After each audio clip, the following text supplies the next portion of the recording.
let me jump to TV. So TV, I think, is interesting because there's one show that I think everybody's like, holy shit, this is like the event of the year. We all know it's Game of Thrones season 8. It's I mean, they dropped a 3-second clip last night of the Golden Globes where Danny and John meet Sansa, and Sansa says, "Winterfell is yours, my grace," and people are like dissecting the shit out of that 3-second clip. It's it's gonna be incredible. Like, I have no doubt it'll be at top of everybody's best of, even if the ending isn't totally satisfying. But what else are you most excited for this year, Dave? Yeah, so I think there's some obvious choices of shows that we just talked about for 2018. Killing Eve back in April. Barry's coming back. Succession's coming back. You mentioned Thrones. Stranger Things coming back on July 4th. Nice layoff for them. We're expecting Mindhunter to come back this year. Fleabag's supposed to come back this year. So I'm excited for all of that. In terms of news shows, again, we don't really have dates on any of these, but there's that FX show with Sam Rockwell and Michelle Williams, Verdon, I think it's called. Looks pretty cool. Produced by Lin-Manuel Miranda, dude. Yeah. So that'll be a big push. We like FX. John Landgraf knows what he's doing there. Other stuff though, like we don't have dates for anything. So a lot of these are like theoretical. You know, they're making a second season, but whether it actually happens this year or not. The Crown season 3 will be huge. Olivia Colman on here right now, so that I'm sure that'll help her. We're supposed to get that Witcher Netflix show with Henry Cavill. I'm not sure if that makes this year, but they already have been filming it, so that would actually be pretty exciting for the video game heads. Watchmen is my most anticipated show of the year, apart from Thrones. Also HBO, Damon Lindelof.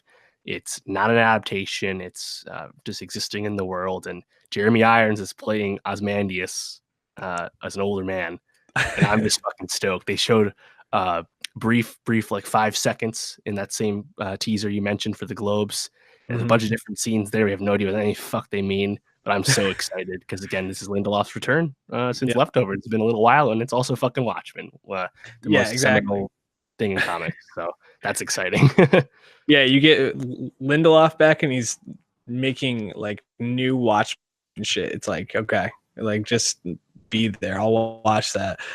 Something else on the HBO preview, Veep, the final season, and also True Detective season 3. It's gonna be a huge year for HBO, which is like the least surprising thing I could possibly say. Yeah. There's other ones too. Big Little Lies season 2, and I think in the fall, because they've been shooting it, I think they'll make it. His Dark Materials co-production with BBC, aka the Golden Compass.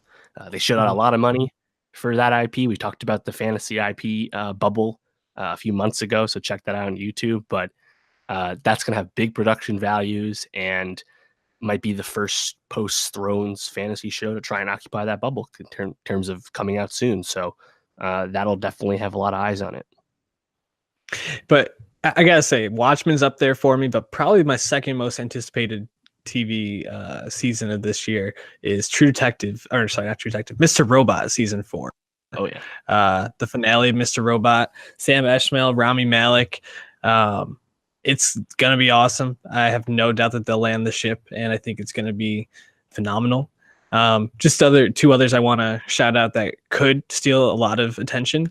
Taika Waititi is readapting his short film, What We Do in the Shadows. That him and Jermaine Clement, what they dropped in 2014, I believe.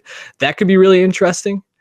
And also, Ryan Murphy is probably going to be dropping some shows on Netflix this year.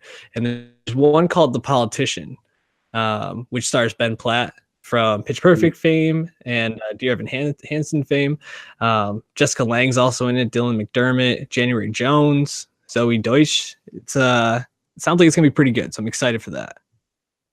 Yeah, and now that I keep looking, there's a few others I'm looking forward to. Not sure if we're getting this for sure, but it's soon. The New Pope, the sequel show with Jude Law adding John Malkovich.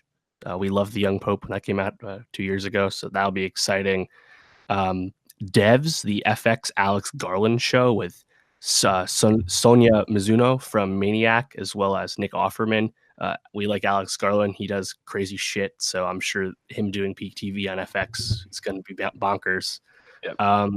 Also, Black Mirror season 5 probably be a few months down the road, given Bandersnatch just came out, but that's supposed to be coming. And then lastly, can't forget just straight up greatness. Better Call Saul coming back. Yeah, Saul always gets forgotten, and it's like it's probably the biggest crime we do this year. Forgot one more. Catch 22 on Hulu with George Clooney, Kyle Chandler, and Hugh Laurie. George Clooney back for the first time since ER. Exciting on TV. Yeah, and Jennifer Aniston's thing should be dropping on Apple this year, I believe. Don't know. I don't know about that. I don't think they've started producing any of their shows yet, so I don't know if that's happening. And also, we should get something from the Disney Plus streaming service at the end of the year. You know, whether it's The Mandalorian or something else, we'll get something on that. Mandalorian. I can't imagine they dropped that at the same time they're dropping Star Wars Episode 9.